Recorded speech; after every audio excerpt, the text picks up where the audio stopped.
But saying, if you're not good at something, I think that we need to look at that conversation differently, right? You can't just, so like a Tim Duncan, right, that quit swimming because the tropical storm damaged the pool and he decided to do something else, right? But there's more than the Tim Duncans that got, redirected, right? He decided, I'm going to go be good at this, and he had the encouragement. Again, I'm going to emphasize that encouragement behind him to go and be the best, right? That he had. Maybe he just had natural ability to do some of those things. But when the reality is that the world is not all Tim Duncans. When we decide and go out to do something and fail at something, right? People look at that and we wear that badge of like, I failed. And we don't look at that badge to say and change the narrative, hey, that's not your strength. Your strength is not delivering packages in Amazon. Your strength is being behind the counter because you're a people person, right? You need to be this or this. And we don't get to evaluate that. We don't do it in high school, which we should. I think leadership programs need to be in high school so that they better understand themselves.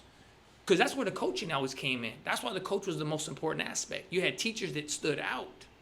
Mr. Sumter, right? A couple others that stood out. The others just showed up.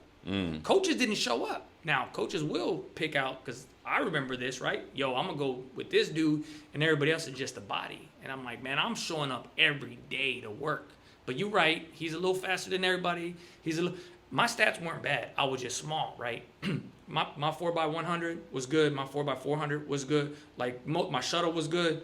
I just wasn't the biggest guy. But I started playing it, when I was a freshman. You know what I mean? Coaches, some not going to invest in you. That's a big problem for me because I could have been that kid, right?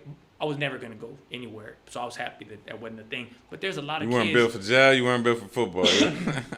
There's a lot of kids like that. And that's the difference with the coaches. Coaches actually cared enough, right, to teach you about you, right? Showing up, you changing your perspective. They didn't sit there and look at you and say, nah, you're not good. They never really said anybody wasn't good.